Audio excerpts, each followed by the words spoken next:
Welcome back to Dark Knights. We left off after finishing the normal route for Crotto.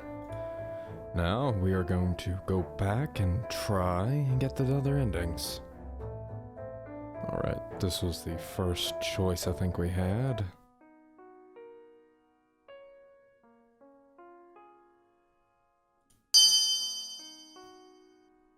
You can't change what already happened, besides I'm fine. Raise mana, poke his cheek. That could have happened, but it's not what did happen. What's done is done, and no amount of worrying will change it. Besides, that gloomy word look doesn't see you. His sad face changes to a cheerful one as he grins at me. I catch a sight of a grin when he turns to look over his shoulder at me. Thanks. I had a hunch the hard part was finding the entrance. I'm glad you're okay.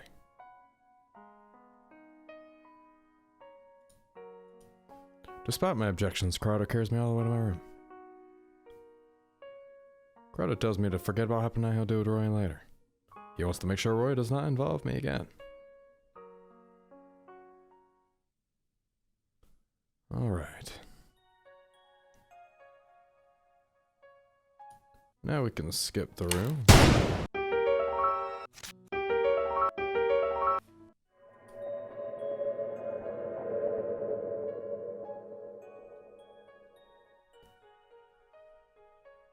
Hi, Roya. The goal is not to let you die. If that's an option.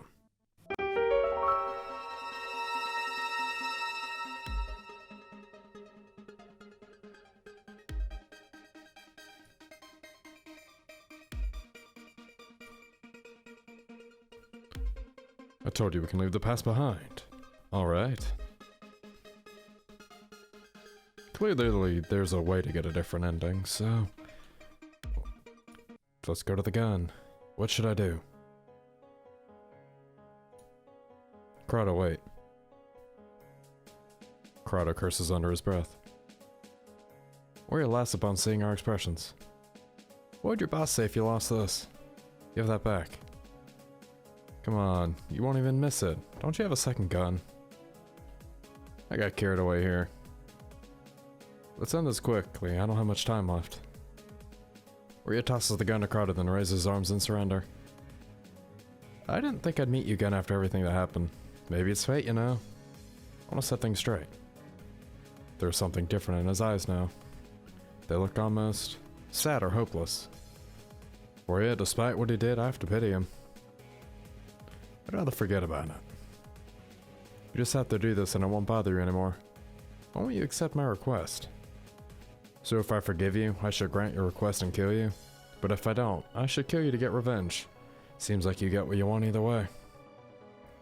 Why are you so fixated on death? If you want to pay for your sins, just turn yourself in. I don't want my life to end by his dirty hands. He's the one thing I fear and he won't stop until he gets me. Not that you'd understand. I don't. That's why I want no part in your suicide mission. Or he is too selfish to ask someone to stain their hands for him. Let's leave Crotto. Crotto averts his eyes and turns to me. He takes my hand before turning away.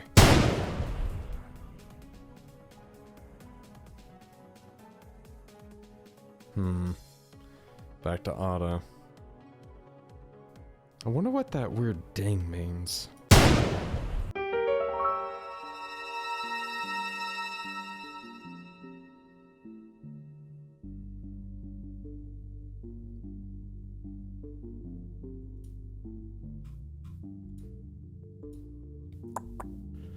Originally, I talked to the mom. Let's go upstairs. I peek into the room, but Crotto's gone from his bed. When mother calls me again, I go back to the living room to greet her. What brings you here so suddenly? It feels good to see your face again. I just came to get us things. How are you doing? Everything's fine.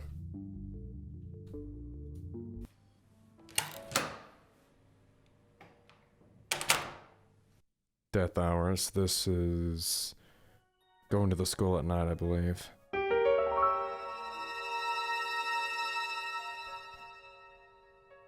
Who do I like more? Blaze, maybe? Oh, that's surprising. Let's talk about you. What are you up to lately?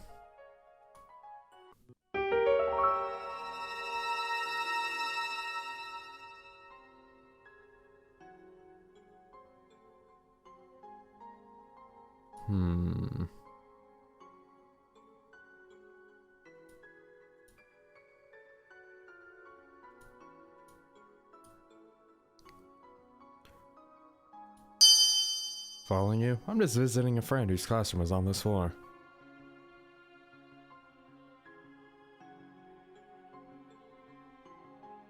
I don't think you believe me.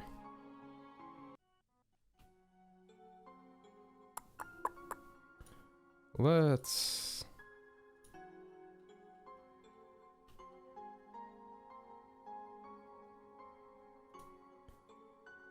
Why do certain things give a ding and others don't?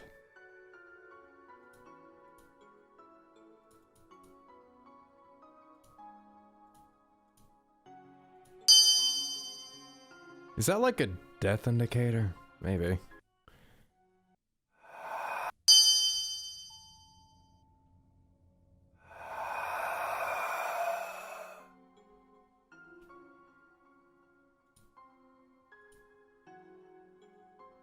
If there's one thing I'm scared of, it's ghosts. Okay.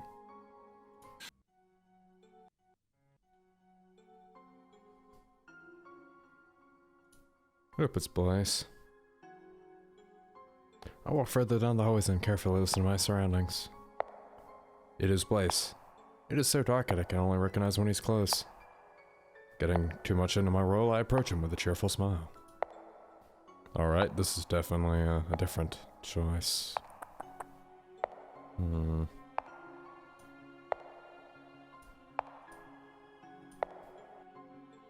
Hey Blaze, it's so nice to see you. Are you looking for someone? What's up? Is something wrong? You're looking at me funny. A moment ago you ran away from me. Your current act is creepy. Whatever, I'm busy, so don't get in my way. He quickly strides past me. I have to distract him somehow before he catches up to Corrado. Where are you going?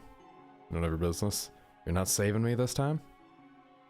You chose to stay here, it's your fault if something happens to you.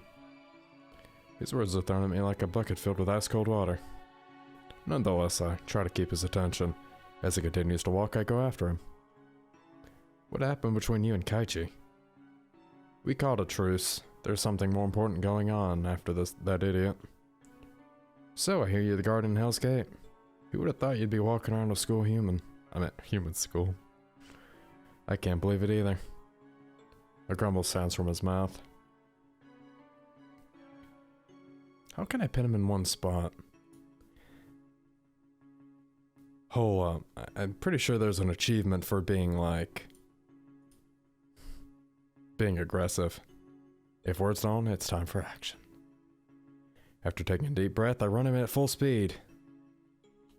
When I'm an arm's length away from him, he steps aside before I touch him. Darn it. Now, why would I think that would work? Panicking, I grab his sleeve. Wait, Blaze. He turns to face me, eyes narrowed in irritation at the interruption. I can't keep up. Could you slow down, please? He pulls his arm out of my grip and resumes walking. To my surprise, he does as I ask, but now he's even more annoyed. Why are you following me? I want to help out. Then find Corrado for me. Why are you after him? It's something you humans don't understand. Then tell me the whole story and make me understand. You wouldn't be defending him if you knew what kind of crimes he's committed. Crimes he... Before Blaze can continue, I hear a voice calling my name. I see Corrado approaching us. He immediately stands between us, pulling me behind him. What are you telling her? About you, nothing, because you should tell her yourself. Corrado, where's Kaichi? From his silence, I can get the gist of what happened. While Corrado's distracted, Blaze unwraps the bandage from his other hand, revealing dark claw-like weapons. What's going on? Go ahead, run to the exit. Huh? Do what he says, you'll only get in the way. You guys aren't gonna fight, are you? Yoko? As soon as Crowder notices Blaze is about to attack, he shoves me aside. Oh, no, this is definitely different. Without hesitation, Blaze charges forward, his claws aimed at Corrado. Corrado barely manages to dodge. When he steps back, a thin red line appears on his cheek. Neither of us see the next attack coming. I feel something cold slide across my arm, and I notice my sleeve is stained dark red. Miyoko? Corrado looks at me in shock. He tries to run to me but gets blocked by Blaze. You should be more worried about yourself. How could you do that to her? I told her she'd only get in the way. She accepted the risk when she didn't listen. I'm fine, don't worry about me. I clamp a hand over the wound to try to stop the bleeding. It stings, but doesn't seem like it went in too deep. Even though I try to reassure Corrado, judging from his expression, he's still worried. Blaze continues to launch deadly blows to Corrado. Look out. I gasp when Corrado grabs the sharp weapon with one hand. Looking closer, I see a small shining magic circle, shining over his hand like a shield. You're finally getting serious, huh? I'm not gonna let you have your way. The look in Corrado's eyes changes as he pushes Blaze back. I slowly stand up and try to keep a distance from the battle.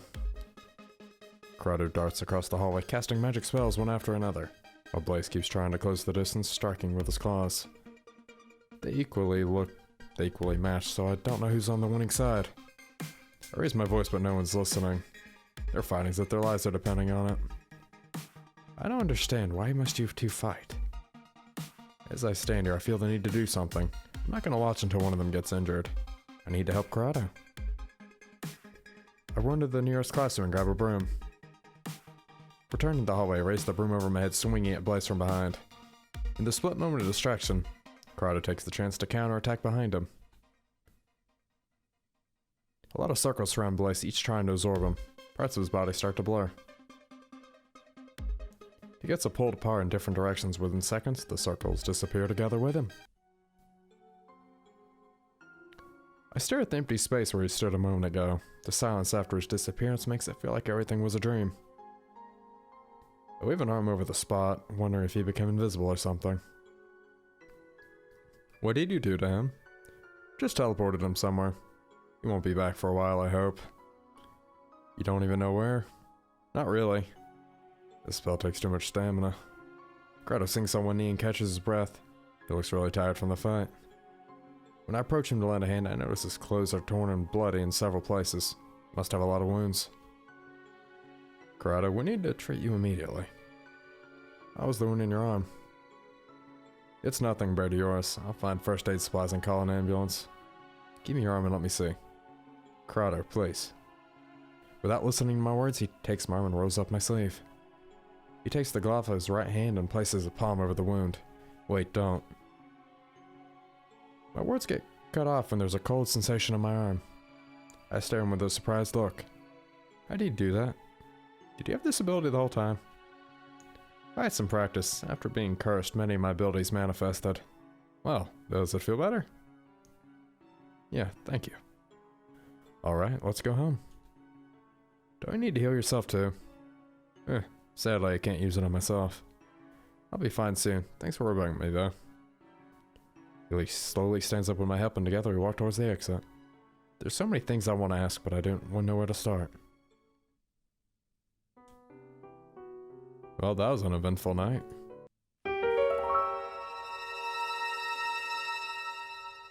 Leaving. I've been watching over Corrado since he passed out. Is he gonna transform back when he wakes up? What if he's stuck like this forever? Are you kidding me? There's no way he's taken out by zombies. Is there any chance he went after something himself? What else do you mean? I'm just thinking maybe something else caused the deaths. Oh, do tell. Jace narrows his eyes, almost as if he's seen through my half-truth. Feels like he's pressuring me to confess. Ideas race through my mind, but I'm not sure which is the best to use. I'm saved from having to respond by a voice calling my name. Corrado. Hey, what are you two talking about? Although this time I know exactly what he did.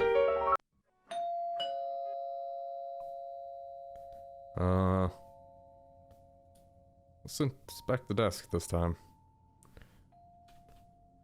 Tenchi stood next to me and gave me a bemused look. Wow, are those your nicknames now? Not very creative. Which one is you? If anyone finds out, they'll misunderstand. I'll just clean this up before the teacher returns. Okay then. Tenchi sat at my desk to keep it covered. I eventually returned with a wet towel to clean the scribbles.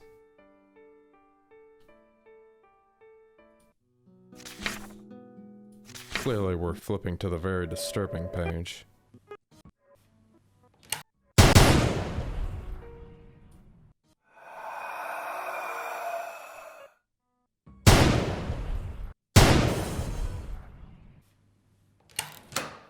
Lots of gunshots.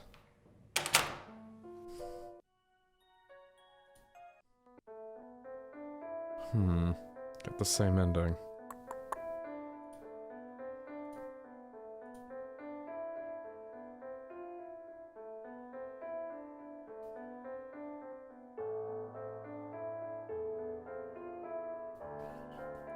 What is the earliest place for Karato?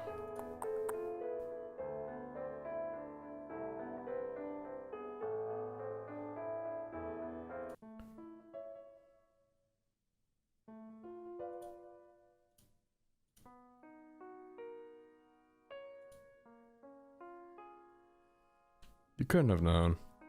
Still, it's my job. Quiet the rest of the way home. Stop teasing me like a kuya. Let's talk about you. What are you up to lately?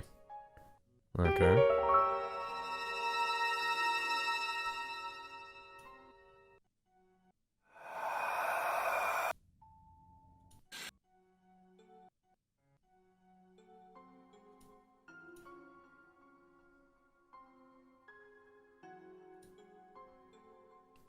I need to confess this thing. I love you? He suddenly stops and turns to me. His expression is more confused than surprised. His pale blue eyes stare at me in silence, but he slightly tilts his head. Really? Yeah. Then I have to disappoint you. I can't return your feelings. It's okay, I guess. Don't take it personally. I just don't see myself as someone deserving of affection. Why do you think that way? Who would love some who keep souls from escaping the torture chamber? You humans believe it's more sinful than murder. My first priority is my job. Who knows? You might even be next soon. Better discard your feelings for me. I'll only disappoint you. Never thought to give a proper answer. Thinking about it, can supernaturals love someone? It sounds like Blaze has a sad life. Maybe Karato wants to go back to his time. What if his lifespan is different from mine? My thoughts are interrupted by a voice calling my name. I see Karato approaching. What were you telling her? About you? Nothing, because you should tell her yourself. Like you're one to talk, figuring out your real identity was a piece of cake. Going undercover as students could be any more conspicuous. I couldn't have lured you out otherwise. You came for the same reason as the others, huh? I don't understand what you mean. Blaze pulls at the banners on his other hand, tearing them off. I know he must be serious because he's using 2 weapons instead of 1. Wait.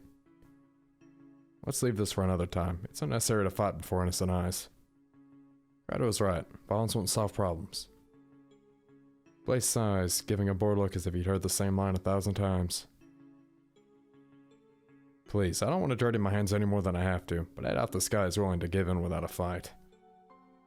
Karato, why is he so angry at you anyway? To be honest, it's nothing personal against this guy. It's actually a long story. The moment he gets distracted, Blaze dashes forward, swinging his arms at us wildly. Karato reacts in time and shoves me aside. He raises his hands to block the attack, and Magic Circle appears in front of him a split second before Blaze's weapon slams against it. The circle works like a shield as Blaze cannot pierce through it. Black smoke appears around Blaze's claws as he charges again and again. I can see Karato trembling as he struggles to keep up the shield and conjure up smaller circles to blast at Blaze whenever he gets the chance. Most of the time, however, he only manages to dodge. Karato seems disadvantaged as he can barely keep up the speed of attacks. I didn't know he could use magic spells.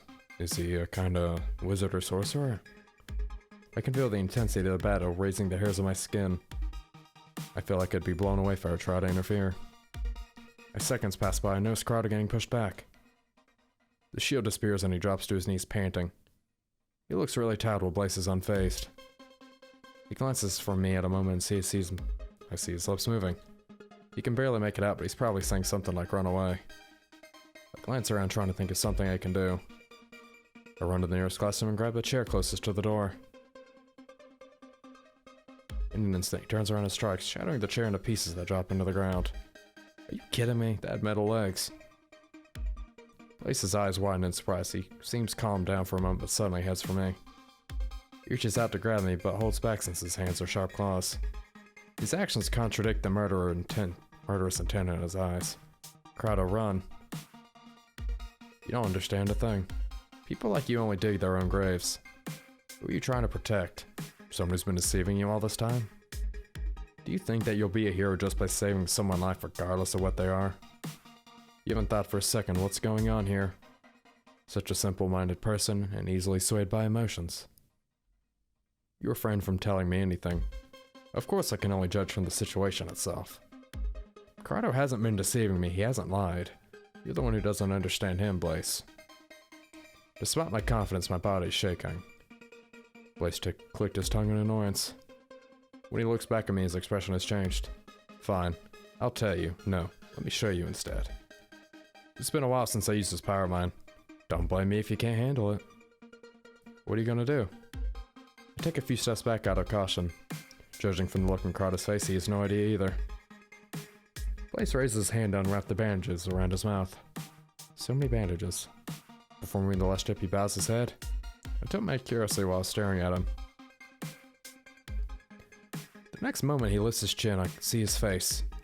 Everything looks normal until he opens his mouth. It renders me speechless. My eyes are drawn in and I'm unable to comprehend the situation. I want to say something, but words are stuck in my throat. I never usually indulge humans, but since you're so eager to know, let me take you to the past you want to know so much. Hey, stop staring for me too long or...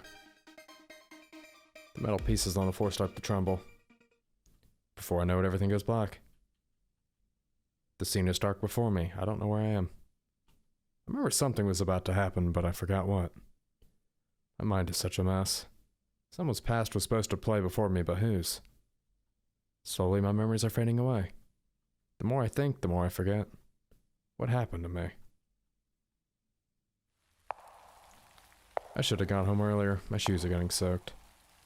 Everything's so boring these days that I keep losing track of time. Staying at home doesn't help, so I often go out. The library is one of my favorite places to visit because there's so much for me to discover. Even then, there's a limit to what I can do there. I wish something interesting would happen in this village every once in a while. Anything that could kill my boredom. Death End 8. Achievement starting over for some reason.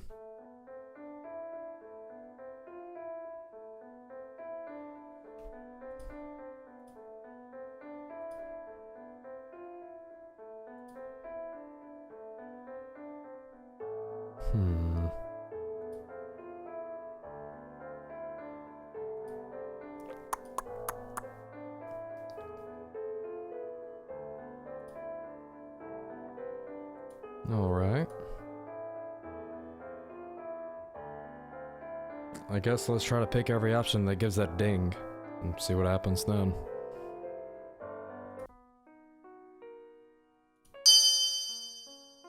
Forget it. You can't change what's already happened. Besides, I'm fine. Lies.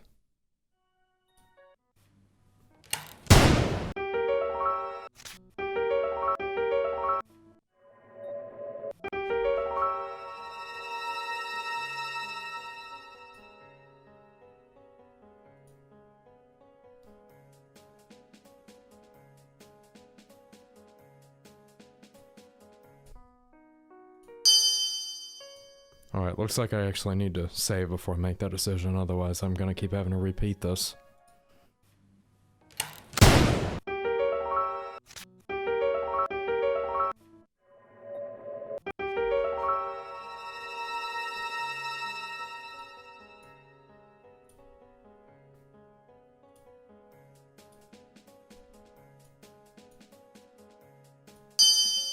Grab the gun. I know you don't, Roya.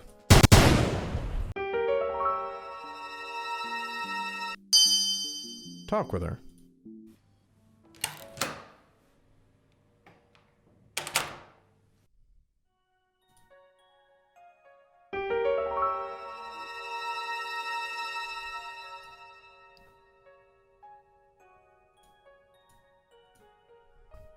Both, I guess? No. Neither?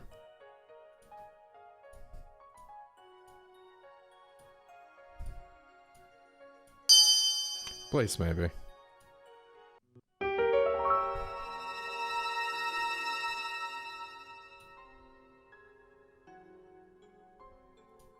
Come up with an excuse. Go up.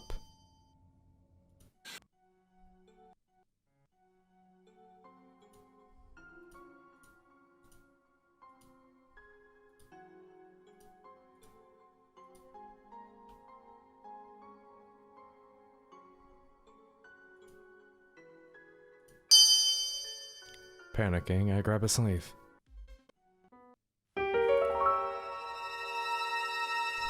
Leaving.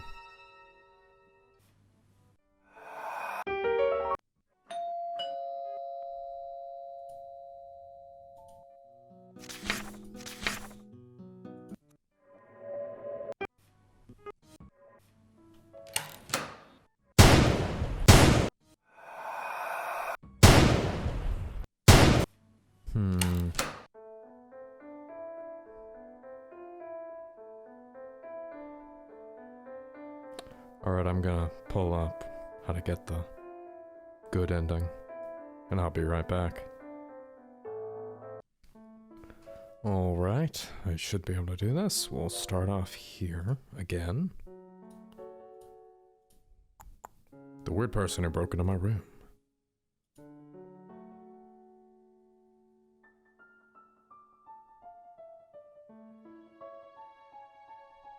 Yes, I should investigate him. Visits.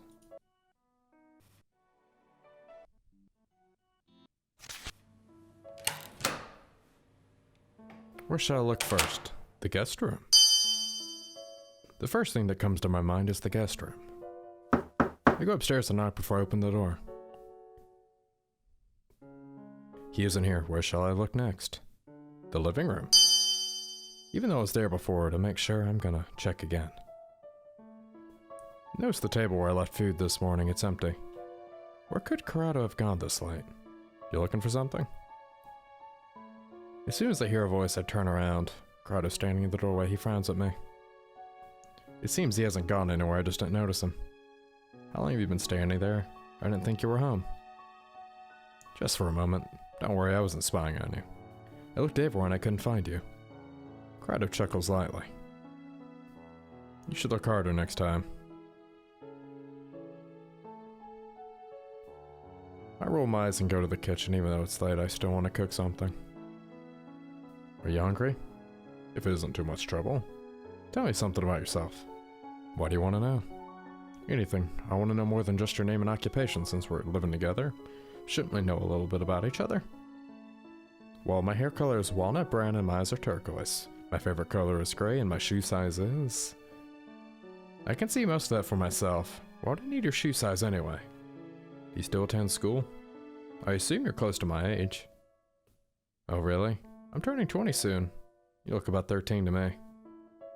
I gave him an innocent smile, then hit him in the chest for being rude. I'm older than I look, okay? Don't treat me like a child. Ow, I got it, little girl, I mean, ma'am. Well, regarding school, I usually skip class. If you're smart like I am, you don't need lessons. I chuckle. I doubt he's being serious, so I leave it at that.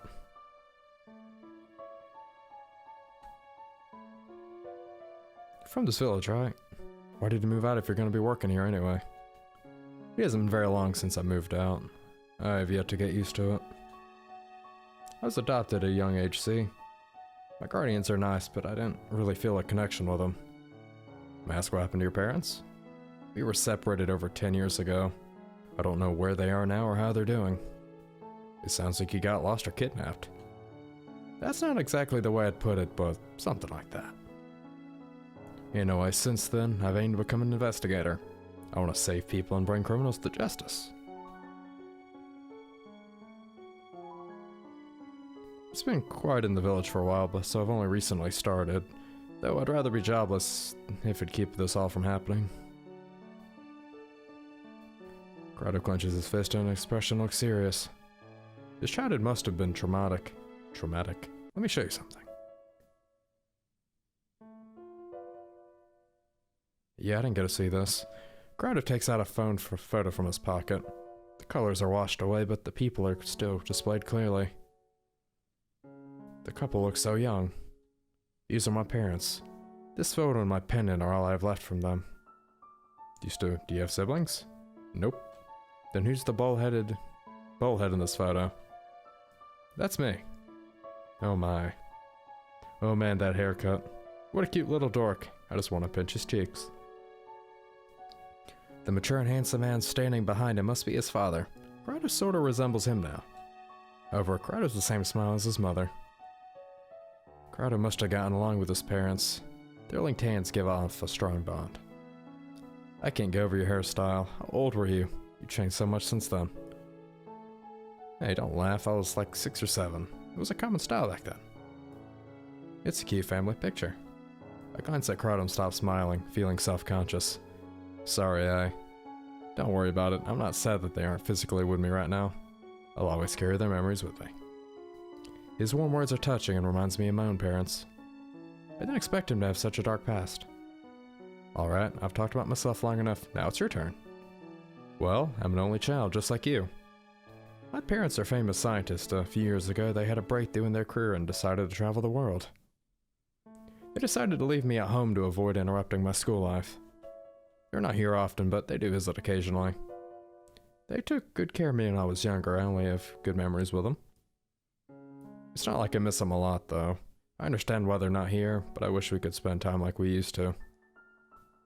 Must be hard being all by yourself, little girl. Hey, I told you not to call me that. Crowder backs away, recalling my earlier reaction. I grin in amusement when I manage to land a hit on him.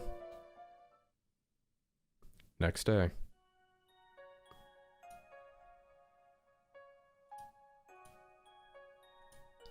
Alright.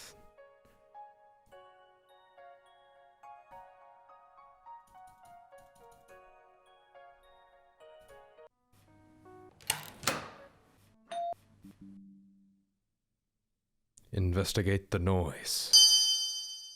Curious, I get out of bed and head for the door. Open the door but see nothing in the darkness. The sound's already stopped and I can't see well enough to determine if anything looks suspicious. Crowder, are you here? I wait a moment, but there's no reply. I go to the next room to look for him. Finding it empty, I begin to grow nervous. He said he'd guard me tonight. He couldn't have gone out, could he? I call his name again, but only silence answers me. I'm about to check downstairs, but before I put a foot on the first step, I hear shuffling sounds again. I hear creaks, though, as if someone's on the stairs. I strain my eyes, curious about the figure that is slowly approaching in the dark. A boy is crawling upstairs with messy hair, a torn shirt, and that is creepy.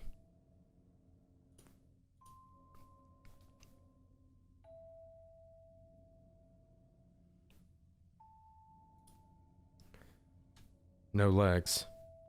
Wait a second, yeah, I think the no legs was the... Looks like his leg's been chopped off, but from this position I can't make out if it's real or an illusion. Offer my help. I can barely believe a person could be this badly injured and still be conscious. Never mind how he got into the house, of course I have to help him. I kneel down, offering my hand. He's looking down. I'm not sure if he even saw me. He remains motionless for a few seconds, but suddenly grabs my hand. I almost lose balance from surprise, but quickly catch myself. Hey, are you alright? Help. He answers with a soft moan, then lifts his head to look at me. His dull eyes gaze into mine, looking a little sad. His face is paler than I expect, almost transparent.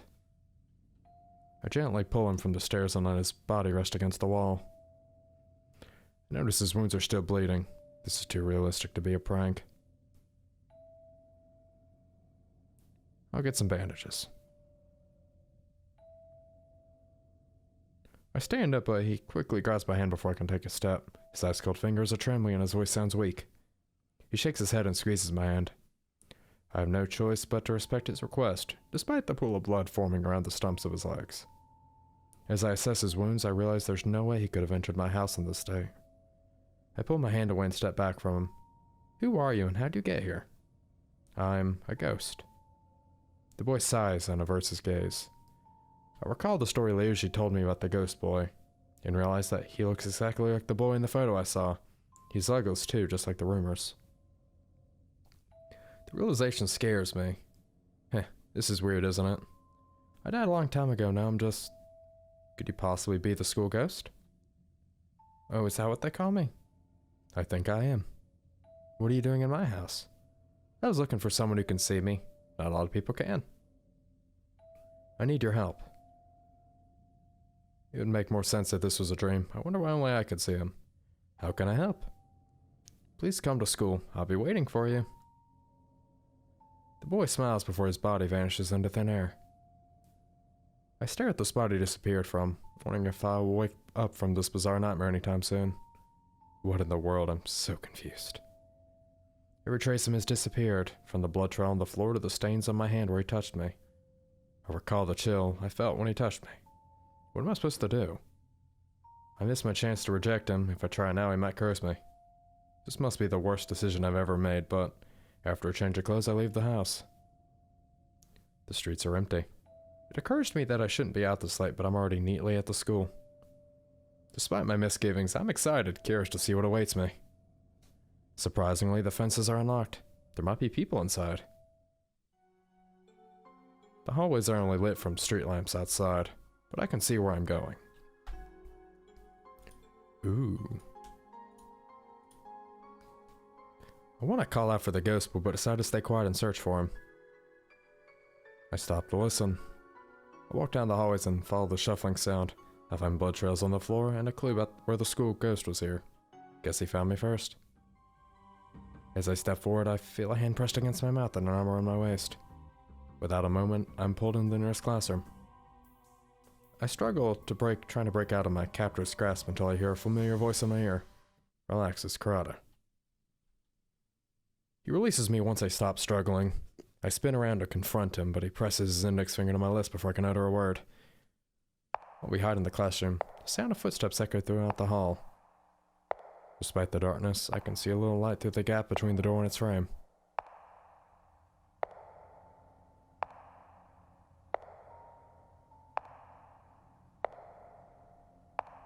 We both wait patiently until something moves within sight of our hiding place. A pair of disembodied legs amble down the hallway, pausing at regular intervals, as if their missing top half is searching for something. I must scream and shout, but Kurata lays the hands on my shoulder, warning me to stay calm. I can hardly breathe as the limbs continue their way down the hall.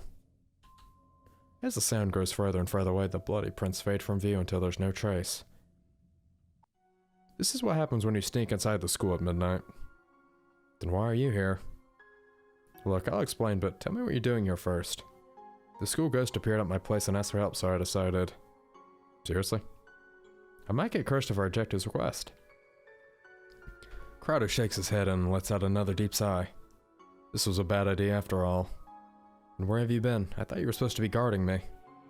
You're always gone or popping up when I least expect it. Actually, I was after the ghost boy. I was told he would appear at school tonight. I asked Chain to guard you just in case. I can't believe it didn't stop you from coming here. Still, it's my fault. I'm sorry I left you alone. I'm sorry. Kurata lowers his voice, almost whispering. I decide not to push it any further since he already feels guilty enough. Anyway, you need to leave. The ghost might come back for you. The school's his playground at night. We need to get out of here ASAP. You should have rejected him. Now he's after you. Kurata, slow down. I can't keep up. Kurata barely has time to turn around before he feels something cold clamp on both my legs. I let out a small shriek as I'm dragged away at inhuman speed. Kurata looks at me with a shocked expression but quickly comes to his senses and chases after me. Let me go. Hold on, I'm coming. I grow dizzy because of the many turns. Feels like I'm on a roller coaster without a safety harness.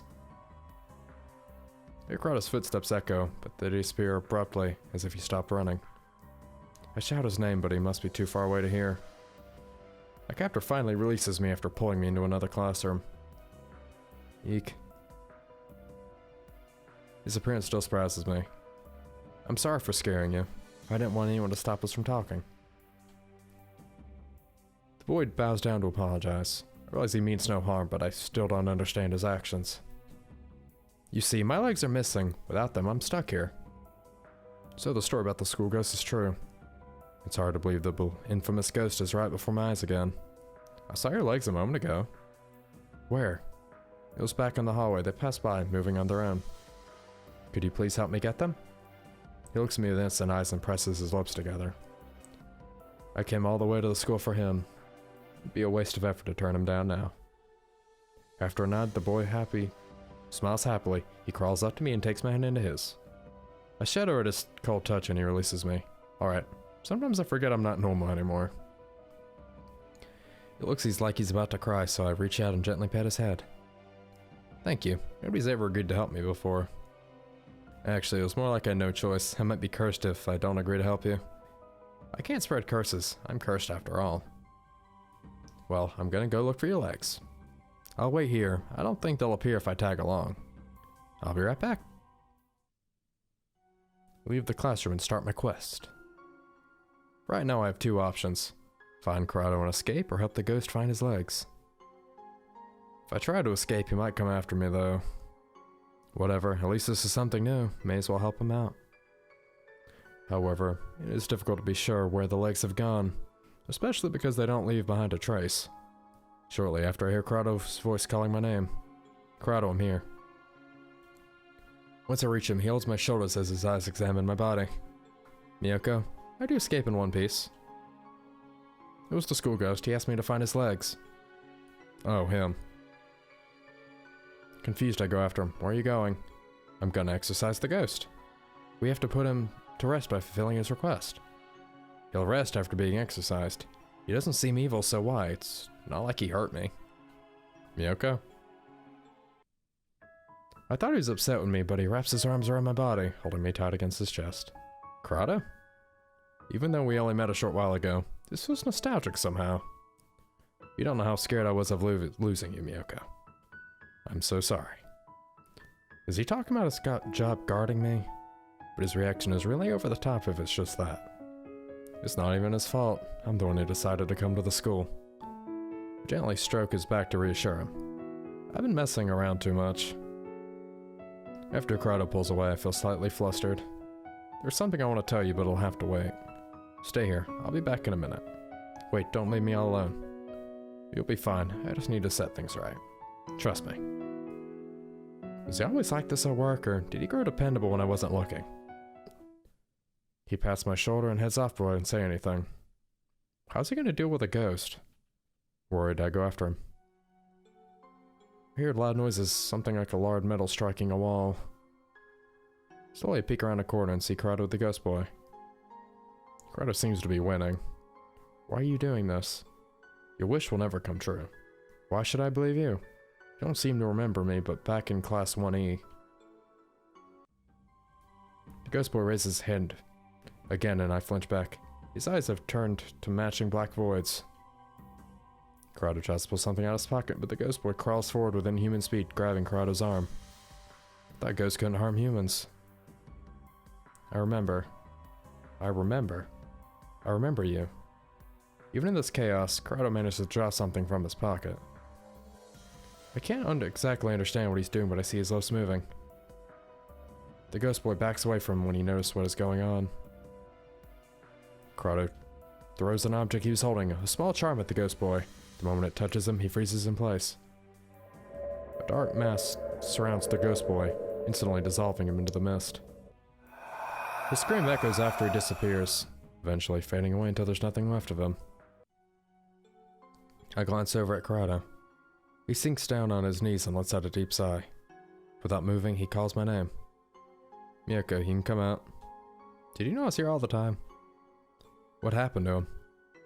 I exorcised him. He's gone. I told you to stay back there. I'm sorry. I don't dare to look Corrado in the eyes, but he doesn't seem upset. Let's go home. On the way back, we walk in silence. I don't understand everything that happened tonight, starting with the ghost boy that called out to me, to Corrado being at school. I tried to help, but it feels like it was more of a nuisance. Are you okay? I just have a lot on my mind. Right, I still owe you an explanation. You weren't supposed to be there, but oh well. I still can't believe you trusted the ghost. What if he hurt you or forced you to do something terrible? Why wouldn't I help him? Honestly, I was just curious.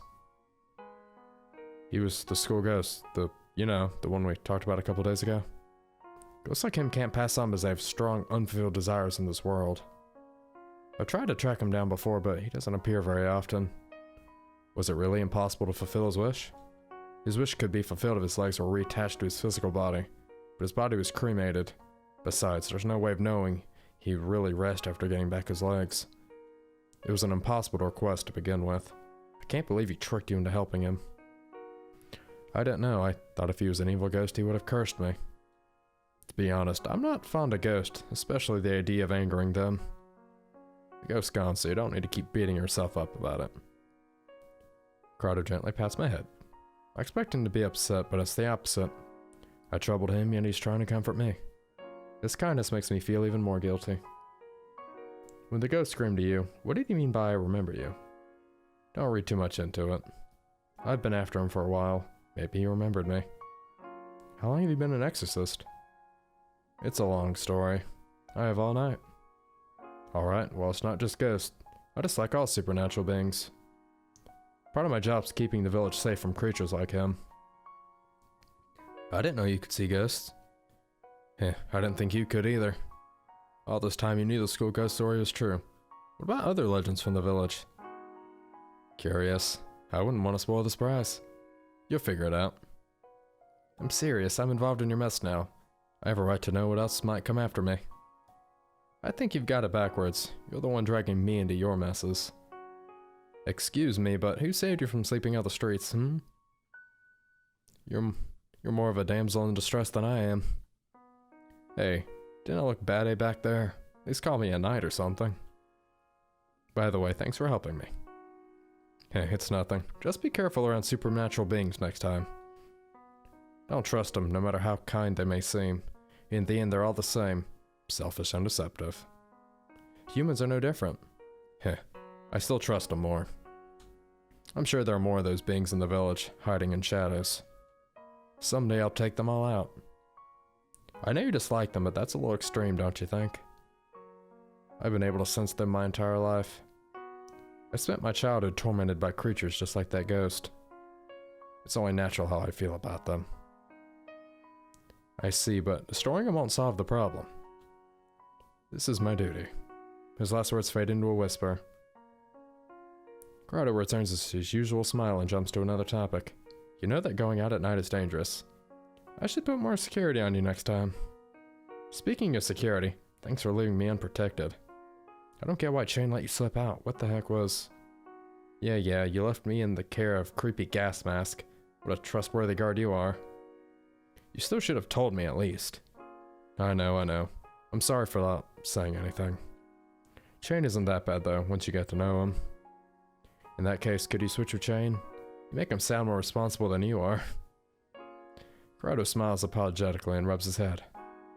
I'll do better next time. Don't kick me out just yet. Chapter 2, Lies.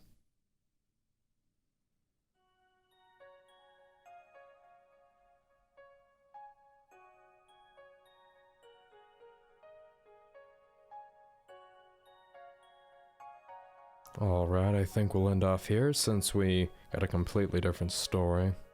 Starting from the first chapter. We didn't even run into Roya.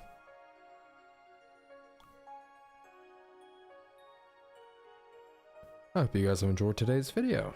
If you did, don't forget to hit the like button. Comment, subscribe. We'll finish up Corrado's story in the next video. And I'll see you all next time. As always, goodbye.